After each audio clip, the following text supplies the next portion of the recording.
All right, so we would like to invite Mr. Navin Kumar. He's the director of Drury Maritime Research. I always enjoy listening to you. Okay, so Navin has 18 years of extensive experience in various domains of maritime research and advisory. He has undertaken several research and advisory projects related to port development, port expansion, port traffic estimation, vessel evaluation, offshore oil and gas, and offshore shipping projects. His area of expertise includes gas and offshore shipping. Floor is yours, sir. Thanks. It's a pleasure to be here. Thanks, Maritime Standard, for inviting me. And first of all, I want to ask all of you to give yourself a big round of applause for sitting here after a year and still in all our spirits celebrating this moment. So big round of applause for all yourself. Thank you. So before I talk about gas shipping, I'm sure many of you are aware about us, but I like to take a moment to introduce myself and my company. Drury is a maritime research and advisory firm. We are independent, neutral, and that's what our USP is. We have been in this business for the last 50 years, but we think of ourselves as someone with 32 years of experience. So that is the enthusiasm with which we work. In terms of coverage, we cover all the shipping markets, including bulk, containers, gas, tankers, and we also provide advisory services, which is again divided into two segments: maritime advisors, which caters to shipping, including containers, and then supply chain advisor, which primarily focuses on freight procurement assistance. So my presentation today is divided into 4 segments. First, I'll talk about outlook for LNG shipping, and then I'll talk about outlook for LPG shipping. A lot of speakers have already spoken about IMO 2030 regulation, so I'll just briefly touch upon it and then try to see how the gas shipping market is adapting to it.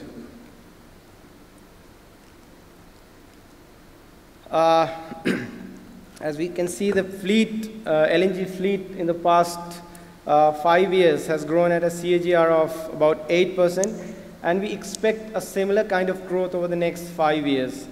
A major chunk of this LNG fleet still comprises of vessels which are trading. About 80 to 85% of LNG fleet is trading, whereas the remaining fleet is constituted by FSRUs, FSUs, FLNG, and LNG bunkering vessels.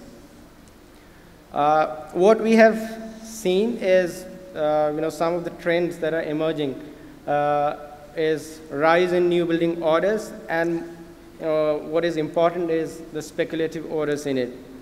Because of this IMO regulations, IMO 2030 compliance regulation, many ship owners are preempting orders, and they are ordering vessels even without having a firm contract in hand.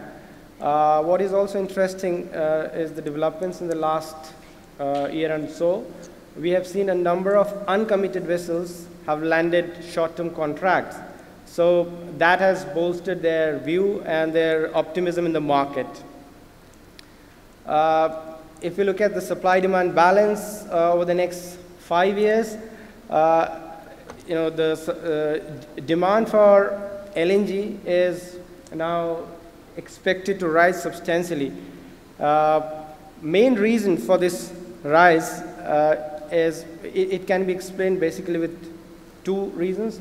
One is, of course, the demand for gas for industrial and housing purposes is rising, and now this LNG as maritime fuel is fast emerging as one of the key consumption areas for LNG. Even though in terms of market share, it has very insignificant market share at this point, but we believe that this share will only go up. Now, if we talk about short-term factors that is driving the market, rising demand from Europe is one of the main drivers for current boom in the LNG market. And LNG procurement, of course, I mean, in winters, many of you are already aware that LNG is an upcycle during the winters because of winter demand. And this year is no exception. Rise in coal consumption has, eased demand to a certain extent, but the LNG is still going strong. On the positive side, on the production issue, Norway is expected to add another 1.5 million tons. One thing that I want to touch upon is this need for long-term contracts, long-term supply contracts for LNG. Initially, it was a trend that most of the buyers will go for long-term contracts. Then it gradually changed. People opted for more spot. But this situation has again set alarm bells ringing about the supply security. So we might just see tilt towards longer-term contracts. Maybe the commercials could be flexible, but in terms of security, we might see more long-term contracts. Again, on the negative side, LNG prices, the prices are prohibitive for many industry sectors. So that could restrict some demand. And there is limited LNG cargo available because all the spare cargoes were picked by aggregators. So for a fresh buyer, very few cargoes are available in the market.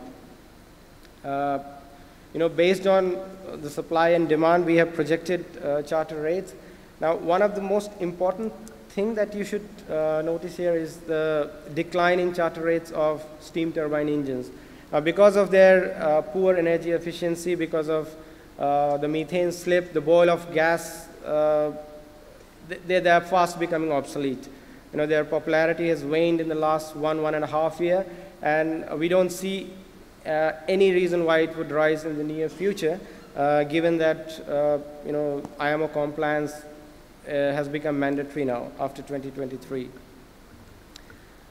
Key takeaways from the LNG sector is the declining popularity of steam turbine vessels is going to create vacuum in supply, and all the new ordering that we are seeing right now will probably plug that gap.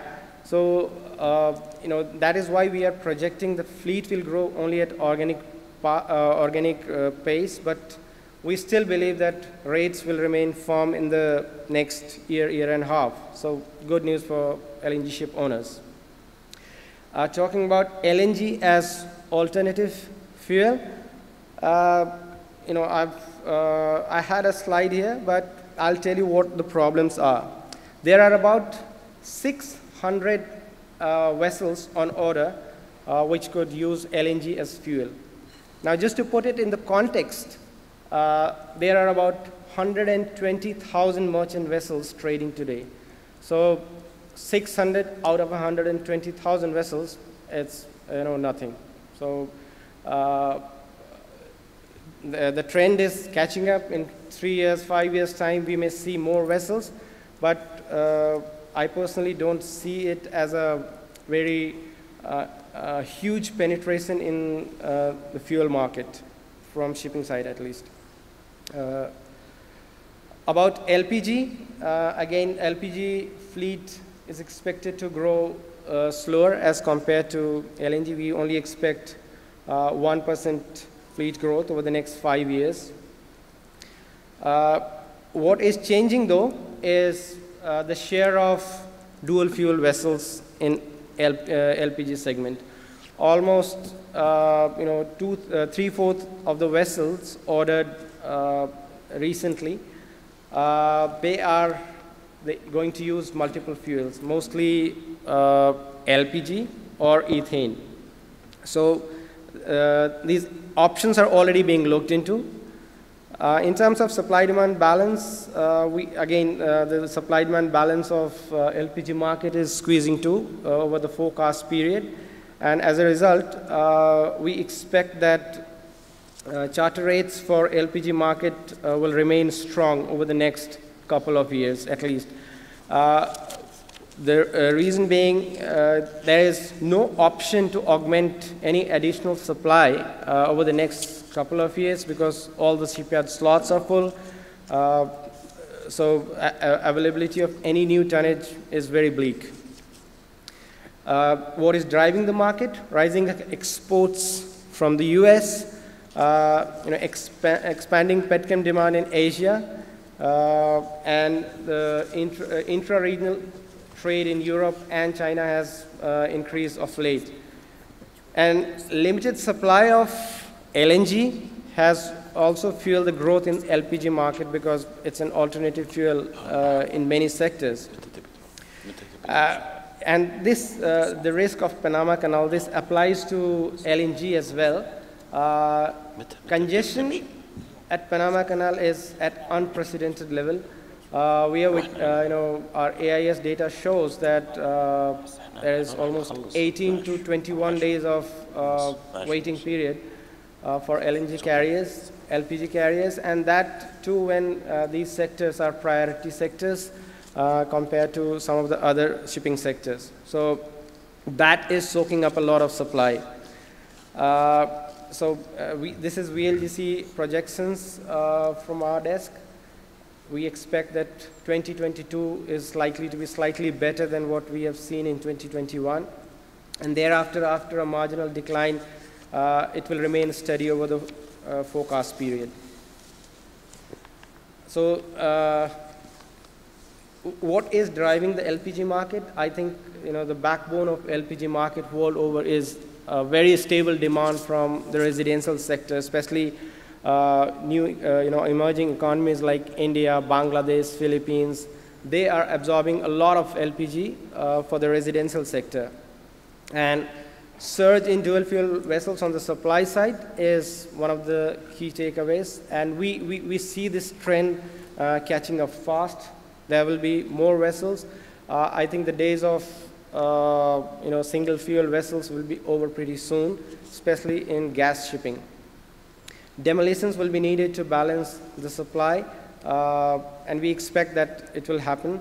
Panama Canal will remain a very huge issue because the growth of US-Asia trade has put Panama Canal transits for gas carriers on a different path. So we expect this will remain an issue in the near term, at least until they find some solution, or if ships are taking alternative route, then we'll see again increase in charter rates and freight prices. So a lot of us have already spoken about IMO 2030 regulation, how shipping is going to adapt to decarbonization.